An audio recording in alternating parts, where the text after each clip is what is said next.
Assalamualaikum warahmatullahi wabarakatuh.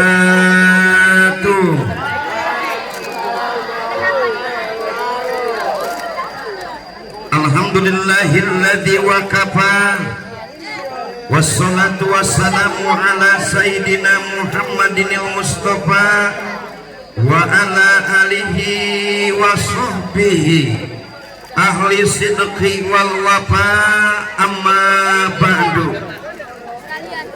Yang kami hormati dan kami banggakan Kepala SMP Negeri 44, sahabat saya Ustadz Hafiz. Yang kami hormati dan kami banggakan sekaligus kami muliakan Ketua Komite Ustadz juga, komite juga, segenap orang tua siswa yang hadir pada kesempatan pagi hari ini, siswa dan siswi SMP 44 yang berbahagia. Bapak doakan adik-adik semuanya panjang umurnya, murah rizkinya, ibu bapaknya rumah tangganya mawadah warohmah, dan mudah-mudahan adik-adik menjadi putra putri yang soleh dan soleha. Dan yang terpenting kepada orang tua yang hadir, kita sadar ada hidup sesudah mati, ada akhirat sesudah dunia. Artinya apa? Kita yang sudah tua tinggal nunggu giliran. Betul Bu? Betul Bu? Giliran apa? Giliran kematian. Betul Bu? Kematian gantian, bisa saya belakangan ibu-ibu yang duluan, atau ibu-ibu yang duluan saya yang belakangan. Adik-adik yang berbahagia, melalui peringatan Maulid Nabi pada pagi hari ini, kita sebagai masyarakat muslim dan muslimah tidak pernah lupa dan melupakan yang namanya sejarah. Nanti Bapak cerita, mau dengar cerita adik-adik? Biar tertib dulu ya. Jangankan sejarah Islam, sejarah nasional kita peringati. 17 Agustus, hari apa itu namanya? Kemerdekaan. Sebentar lagi 28 Oktober, itu hari apa? Hari apa? 28 Oktober hari apa? Apa? Pancasila. 28 Oktober hari apa? Sumpah Pemuda. 21 April. Ayo, ini sejarah nasional dulu. 21 April hari apa? Hari apa? Ulang tahun. Yang perempuannya 21 April hari apa? Hari Kartini. Paham? 21 April hari Kartini. Walaupun sampai hari ini belum ada yang namanya Hari Kartono. Jelas? Jelas? Nah, yang sejarah nasional saja kita peringati, apatah lagi sejarah Islam. Sejarah Islam itu mulai dari 1 Muharram disebutnya, ayo, 1 Muharram disebutnya tahun baru, 27 Rajab disebutnya, ayo, apa? Apa yang di belakang? 27 Rajab namanya, mohon izin Pak Kepsek, sekaligus aja nih. 27 Rajab apa namanya? Yang perempuan 27 Rajab. Tahu? Apa? Isra Mi'raj. 17 Ramadan. Ayo. 17 Ramadan.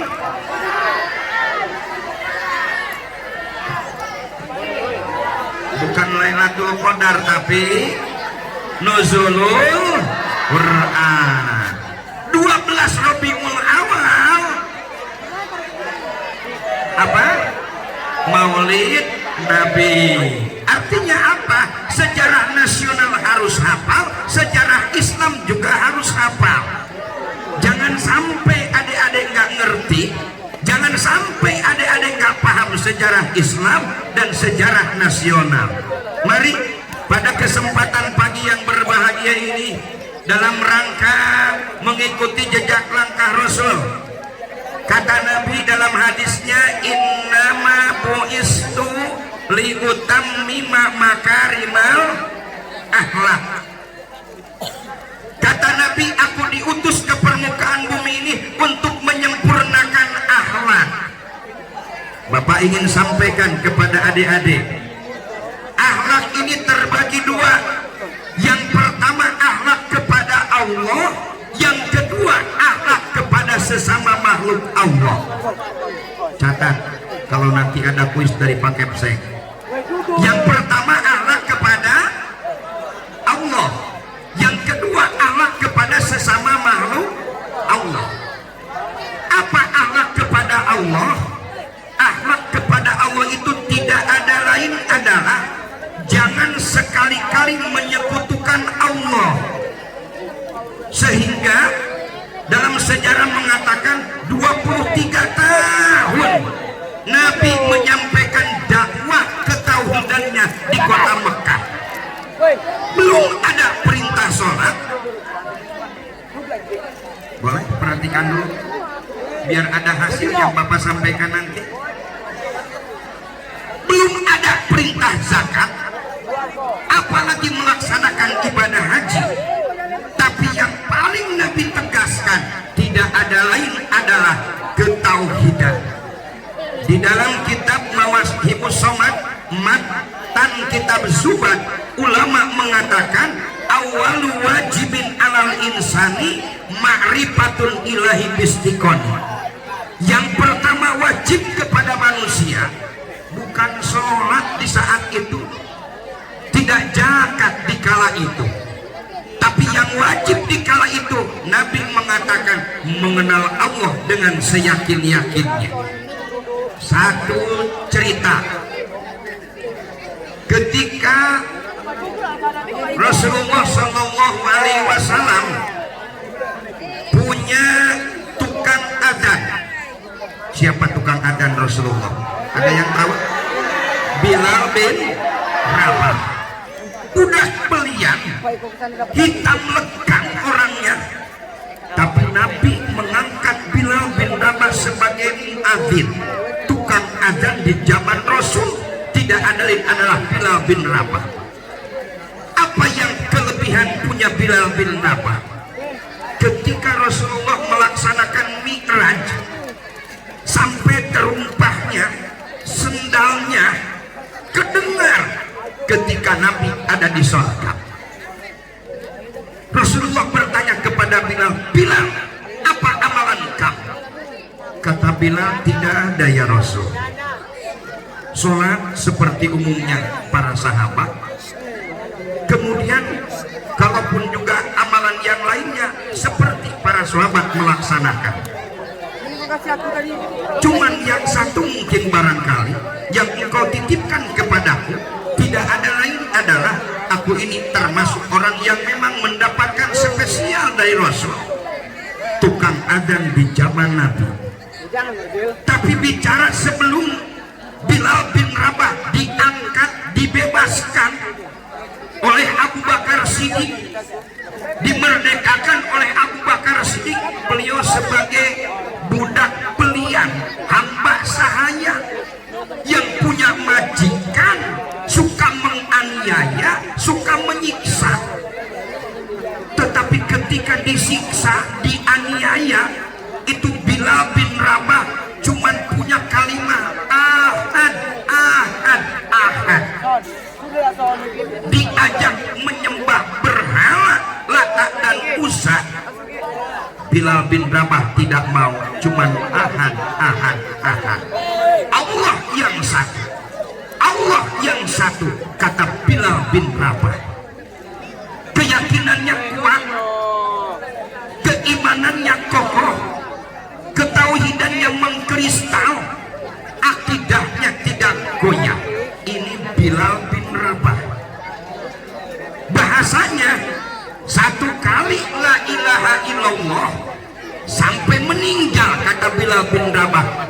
saya akan pegang la ilaha illallah. Artinya apa? Akhlak kepada Allah yang pertama, jangan menyekutukan Allah.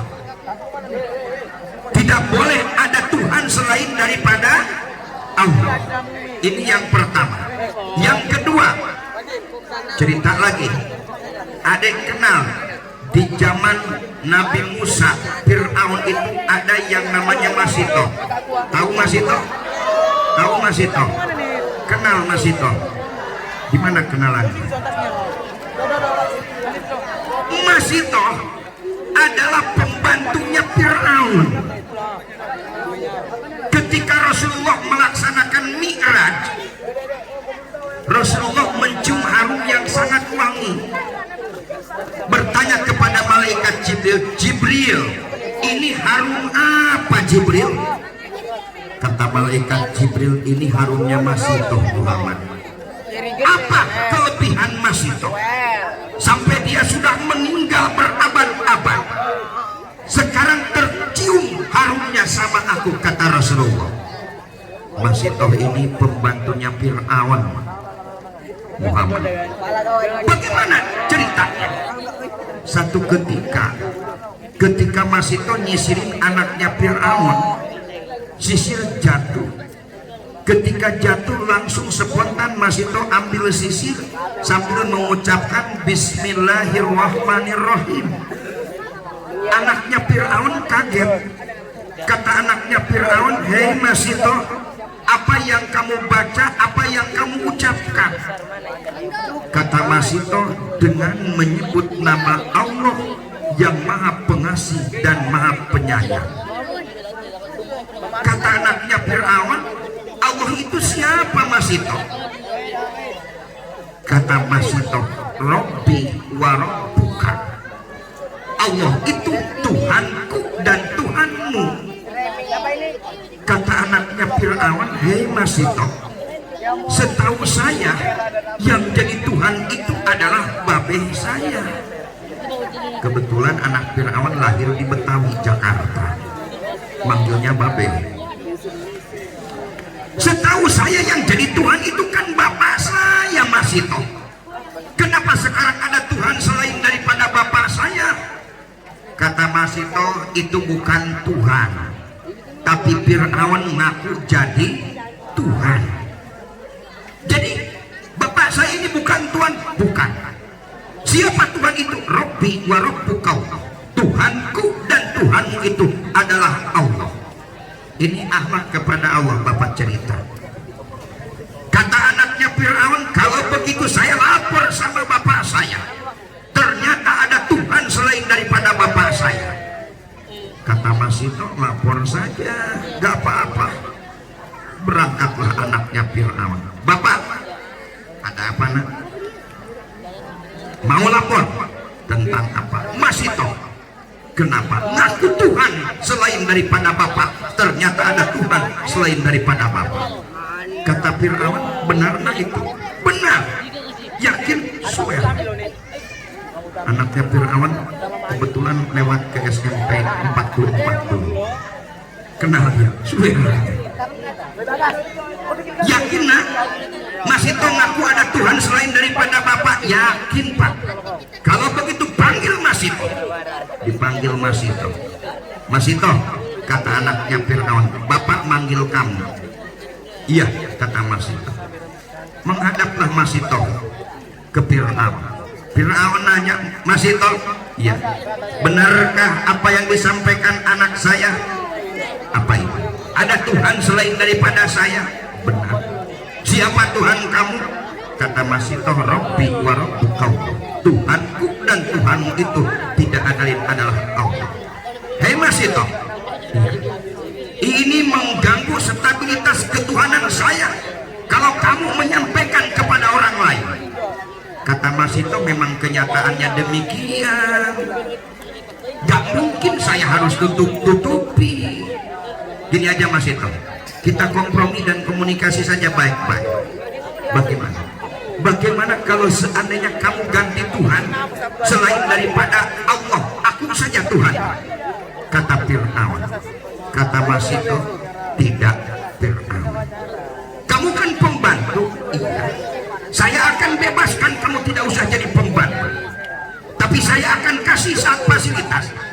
belas kasih, saya pasang sarana kamu. Kamu tenang hidup, kamu nyaman hidup. Tapi dengan catatan, kamu harus ganti Tuhan. Jangan Allah, tapi akuilah aku ini sebagai Tuhan. Kata Mas Ito, no way. Apa no way? Enggak benar. Yakin kamu tidak akan berubah? Tidak. Saya kasih uang yang gede? Enggak. Saya kasih fasilitas yang banyak? Tidak. Saya kasih rumah yang mewah? Enggak. Di rumahnya lek semua? Tidak. Meja makan lek, kursi lek, tempat tidur lek, sabun mandi lek. Kata Mas Ito, tidak Fir'aun. Jadi enggak mau semuanya Mas Ito? Enggak. Kalau begitu saya akan bunuh kamu Mas Ito. Kalau memang itu resiko, saya terima Fir'aun. Resiko mempertahankan keyakinan, resiko mempertahankan akidah dan ketauhidan. Saya siap untuk mati. Kata Mas Ito, lebih baik mati berkalang tanah daripada iman harus digadaikan dengan uang dan juga kekayaan. Hei Fir'aun, tahu hidup ini cuma 65 tahun Fir'aun. Kalau saya susah 65 tahun. Kalau saya malang, malangnya 60 tahun. Kalau saya miskin, miskinnya 65 tahun. Tapi saya tidak mau untuk miskin dan malang, termasuk susah untuk selama-lamanya. Sehingga saya lebih baik mati berkalang tanah daripada iman harus digadaikan dengan uang yang cuma sedikit. Jadi kalau begitu Mas Ito, kamu nantang saya, kamu siap mati? Siap. Kamu tidak mau uang? Tidak. Kamu tidak mau kekayaan? Enggak. Kamu tetap saja dengan keyakinan kamu menyembah Tuhan Allah? Iya. Yakin Mas Ito? Tahu? Tahu? Iya. Kata Fir'aun, Mas Ito, kamu saya bunuh? Boleh. Saya matiin? Boleh.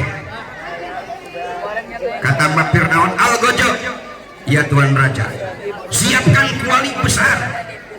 Untuk apa? Gak usah nanya. Mau goreng Mas Ito saya, kata Fir'aun. Terus kayu bakarnya hidupkan, kemudian minyaknya masukkan ke dalam kuali.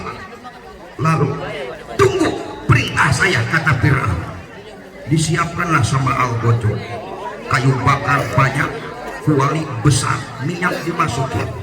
Setelah minyak masuk, langsung apinya pun juga membakar kuali. Akhirnya minyak pun juga mendidih.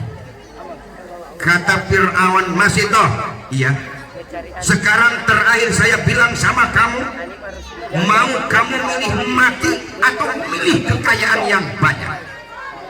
Kata Mas Ito, saya tetap dalam pendirian saya. Ini prinsip Fir'aun, ini ideologi Fir'aun, ini sebuah keyakinan Fir'aun. Tidak mungkin saya akan bisa berubah. Satu kali la ilaha illallah sampai mati, kata Mas Ito, saya tetap la ilaha illallah. Sekarang saya ngasih opsi lagi sebelum saya masukkan kamu ke dalam kuali. Milih mati, milih kaya. Mas Ito dengan jawaban yang sama, saya lebih baik mati berkalang tanah tapi punya akidah daripada saya kaya raya tapi saya tidak punya akidah.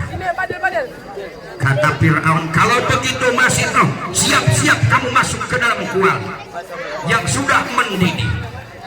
Mas Ito pun juga bismillah. Tapi di tangan kirinya gendongan anak bayi masih kecil.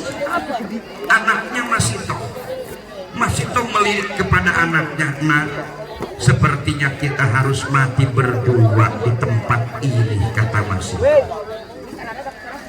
Anak ini belum waktunya bisa berbicara, tetapi dengan izin Allah, saat itu anak itu berbicara. Apa kata anak Mas Ito? Ma, bahasanya, kalau bahasa orang dapur 12, ma, ya, nggak usah ragu, ma. Walaupun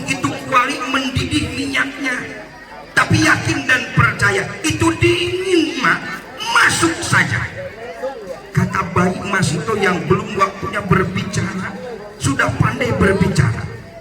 Sehingga dalam keterangan ada 3 bayi yang bisa berbicara di kala waktu kecil, adik-adik. Siapa? Bayinya Masito. Yang kedua, bayinya yang menjadi saksi Nabi Yusuf alaihi salam. Yang ketiga, bayinya Jurej yang difitnah menyetubuhi ataupun juga menghamili seorang perempuan. Itu 3 bayi belum waktunya berbicara, dengan izin Allah bisa berbicara. Bayi yang menjadi saksi Nabi Yusuf, bayi masih kecil. Hakim mengatakan Yusuf salah. Kata bayi, kalau baju Yusuf belakangnya sobek, itu Yusuf yang diperkosa. Tapi kalau baju Yusuf yang di depannya sobek, itu Yusuf yang memperkosa. Ternyata baju Nabi Yusuf itu yang belakang sobeknya. Jadi yang memperkosa siapa? Perempuan apa? Perempuan apa? Nah, itu saksi Nabi Yusuf. Yang ketiga, Jurej, ahli ibadah, difitnah, menghamili seorang perempuan. Ini perbuatan Jurej. Kata Jurej, saya tidak. Ini Jurej yang melakukan. Perempuannya ngaku, saya hamil sama Jurej. Kata Jurej, saya tidak pernah melakukan. Saya minta nanti ketika lahir ini bayi, tolong saya saksikan. Tolong saya akan tanya bayi. Bro, bayinya lahir, langsung Jurej nanya sama bayi yang baru lahir. Kata Jurej, hei bayi, bapak kamu ini siapa sebenarnya? Aku apa yang lain? Bayi yang baru lahir bicara langsung di hadapan halayak yang ramai. Apa kata bayi tersebut? Bapak saya bukan kamu, tapi pengembala di hutan sana. Itu bayi 3 belum waktunya bisa berbicara, bicara di saat itu. Kenapa? Karena izin Allah. Termasuk anaknya Masito. Kata anaknya Masito, nggak usah ragu, masuk saja ke dalam kuali. Bismillah, Masito langsung masuk ke dalam kuali dengan putranya dalam waktu sekejap. Maaf, percis kayak pecel lele. Tahu pecel lele? Sebentar Siti Masito meninggal dalam kuali yang sangat panas dengan putra tercintanya. Itu artinya apa? Meninggalnya Masito punya akhlak kepada Allah, tidak mau menyekutukan Allah, tidak mau menduakan Allah, tidak mau bergeser kalimat la ilaha illallahnya. Walaupun Fir'aun menawarkan berbagai macam, tapi yang namanya Masito tetap dengan pendiriannya 1 kali la ilaha illallah sampai mati. Kata Masito, tetap la ilaha illallah. Ini yang pertama, akhlak kepada Allah. Yang kedua, akhlak itu kepada sesama makhluk Allah. Bahasa yang sering kita dengar, hablum minallah, hablum minannas. Dekat dengan Allah, harus akur dengan sesama, penting. Pagi hari ini adik-adik, peringatan Maulid Nabinya disaksikan oleh orang tuanya. Sebuah kebanggaan atas inisiatif kepala sekolah dan ketua komite bisa melihat dan menyaksikan bagaimana kreasi dan kegiatan anak-anaknya di sekolah ini. Yang sekolah ini berbasis pesantren, betul Pak Kepsek. Orang tua bangga, seneng ketika anaknya masuk ke pesantren. Jangan ragu adek, walaupun adek masuk di pesantren dengan pendidikan yang formalnya ada, non formalnya ada, jangan khawatir nanti kerja apa anak saya. Tidak sedikit orang yang sukses, bukan cuma hanya pengetahuan umum saja yang dia miliki, tapi pengetahuan agama dia punya. Tidak sedikit orang sukses karena punya pengetahuan agama. Sehingga dengan pendidikan berbasis pesantren, seperti di SMP Negeri 44 ini mencetak siswa dan siswi dunia akhirat. Kemampuan dunianya bisa dimiliki, kemampuan akhiratnya insya Allah dibekali. Salah satunya pada pagi hari ini. Nah, sekarang akhlak kepada sesama makhluk Allah. Dari mana awalnya? Tidak ada lain dari rumah kita. Siapa yang punya peran? Ibu dan bapak kita. Kata Nabi, al-bait madrasatul ula. Rumah itu adalah pendidikan yang pertama. Sebelum anak mengenal PAUD, sebelum anak mengenal TPQ, sebelum anak mengenal SD, sebelum anak mengenal SMP, dan seterusnya, pendidikan yang pertama adalah ibu dan bapaknya. Sehingga akhlak kepada sesama makhluk Allah diawali dari orang tua. Suami soleh, istrinya solehah. Apa itu soleh? Kata ulama, soleh itu tidak ada lain adalah al-qaim bihukukillah wa hukukil ibad. Orang soleh itu adalah orang yang bisa menempatkan dirinya dengan Allah dan bisa menempatkan dirinya dengan sesama makhluk Allah. Itulah orang soleh. Suami soleh mencerminkan istrinya akan jadi solehah. Kenapa? Suami adalah pemimpin. Suami yang megang komando dalam rumah tangga dan keluarga.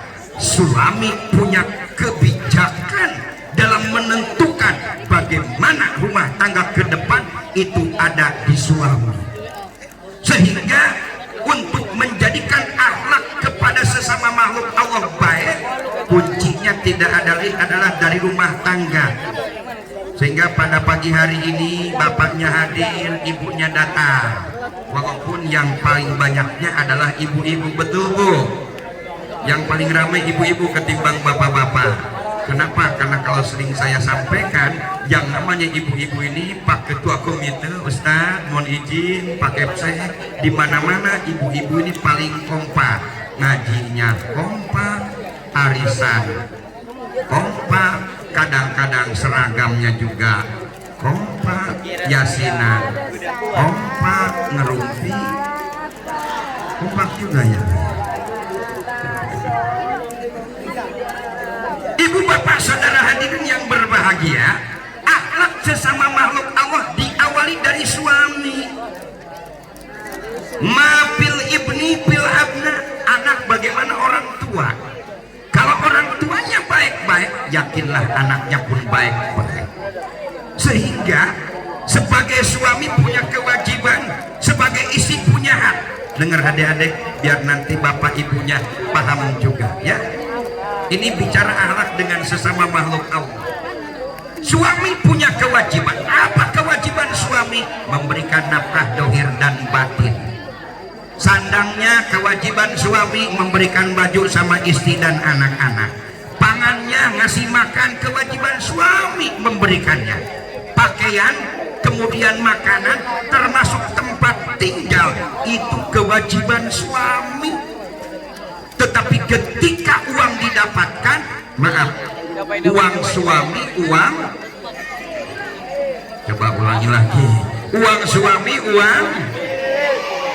uang istri, uang. Nah ini kurang jelas nih. Uang suami, uang istri, uang. Kok istri lagi?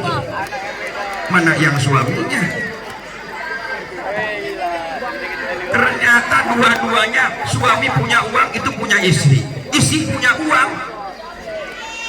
Kata anak-anak, punya istri punya suami deh. Coba saya tanya sama adik-adik, uang suami uang istri uang. Anak-anaknya. Ibu bapak saudara hadirin yang berbahagia, suami punya kewajiban mencari nafkah. Ketika uangnya didapat, suami punya uang, punya istri, istri punya uang, punya. Memang betul, suami ini kan kepanjangan. Suami itu semua uang adalah milik istri. Selamat bapak nggak pegang uang. Ibu bapak saudara hadirin yang berbahagia, tetapi memang harus ada apa namanya tuh kesamaan. Jujur, ketika suami sakit yang ngurus, anak sakit yang ngurus, istri sakit yang ngurus sendiri.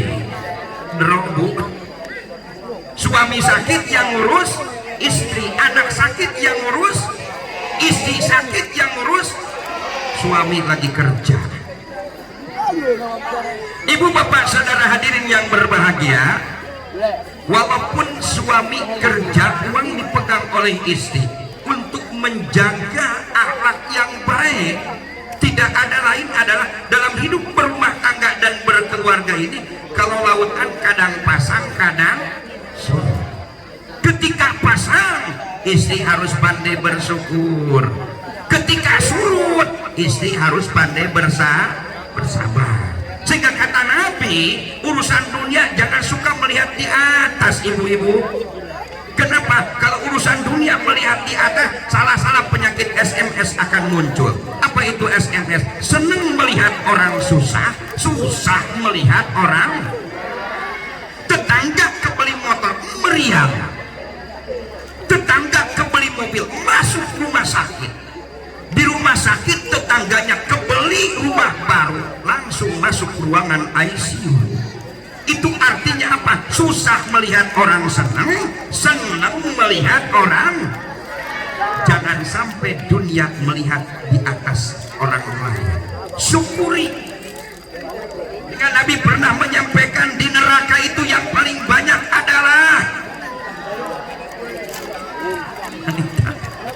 anak-anak yang jawab bukan saya. Di neraka itu yang banyak adalah perempuan.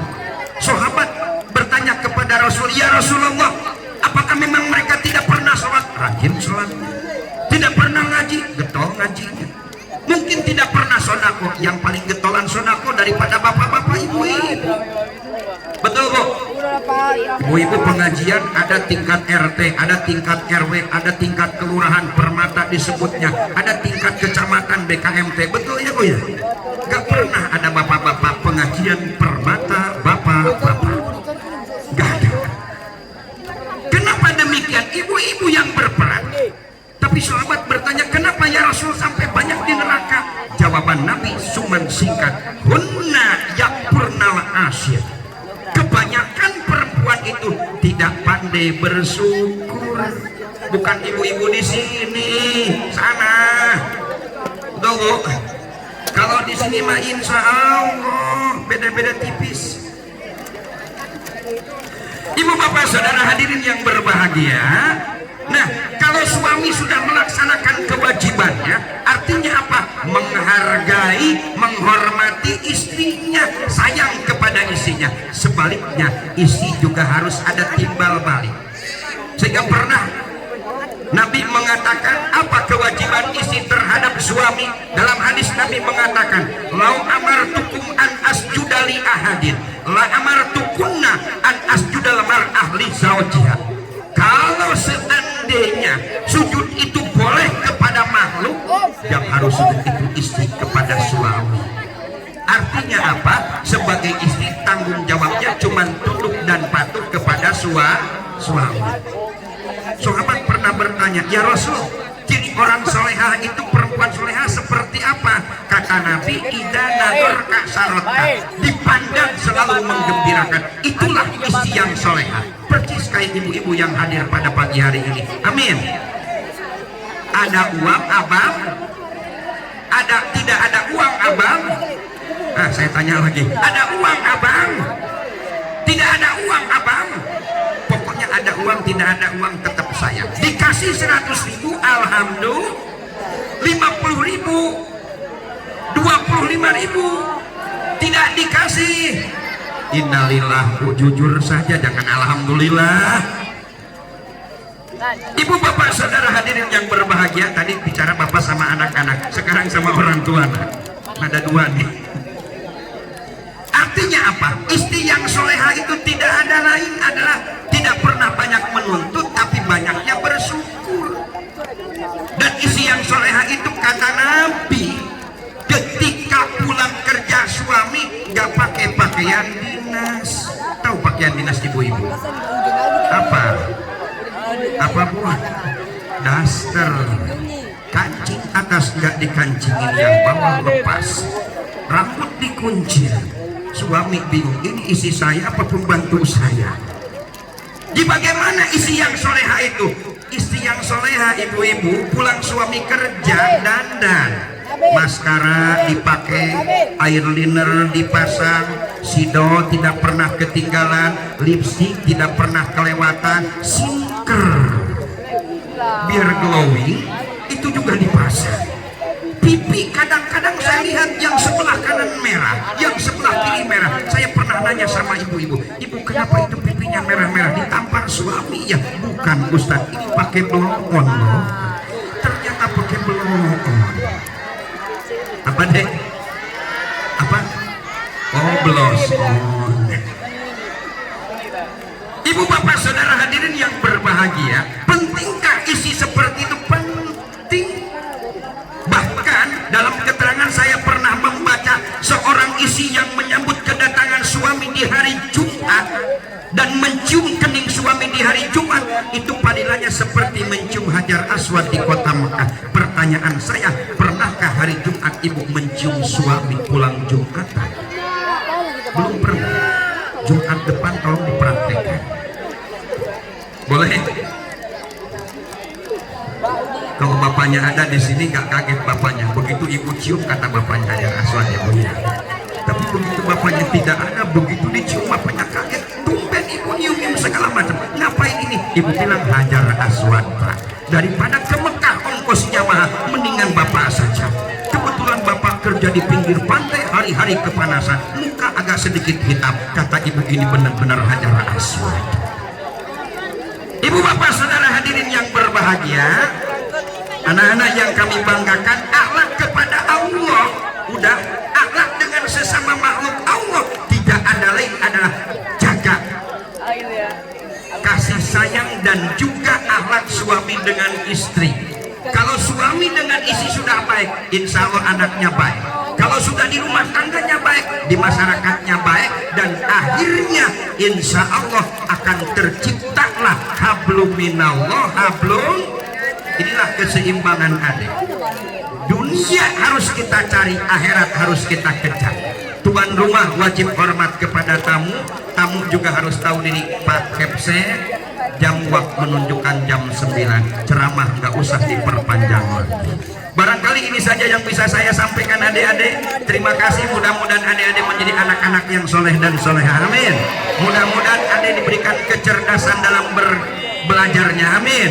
Dan mudah-mudahan mendapatkan ilmu yang bermanfaat, dan mudah-mudahan ibu bapaknya diberikan rezeki yang mudah, diberikan keberkahan hidupnya, dipanjangkan umurnya, dan mudah-mudahan semuanya menjadi orang-orang yang baik, soleh dan soleha. Kita tutup dengan pembacaan doa paket sek. Bismillahirrahmanirrahim.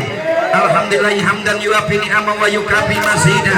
Ya Rabbana lakal hamdu wa lakas syukru kama yanbaghi li jalali wajhikal karim wa li adimi sultanik. Allahumma inna nas'aluka nashaduka antallah la ilaha illa anta ahadus somadu lam yalid wa lam yulad wa lam yakul lahu kufuwan ahad. Allahumma ya ghiyasal mustaqisin, hagisna ya Allah antu hasil muradana wa tuballigh maqasidana wa tuyasir umurana wa taqdi hajatana. Rabbana hab lana min azwajina wa dzurriyyatina qurrata a'yun waj'alna lil muttaqina imama. Rabbana taqabbal minna innaka antas samiul alim wa tub alaina ya Allah ya maulana innaka antat tawwabur rahim. Sallallahu ala sayyidina Muhammadin wa ala alihi wa sahbihi wa barik wa salam. Subhana rabbika rabbil izzati amma yasifun, salamun alal mursalin, walhamdulillahi rabbil alamin. Sekian dan demikian, mohon maaf atas segala kekurangan. Terima kasih atas segala perhatian. Wabillahi taufiq wal hidayah wabiridha wal inayah. Assalamualaikum warahmatullahi wabarakatuh.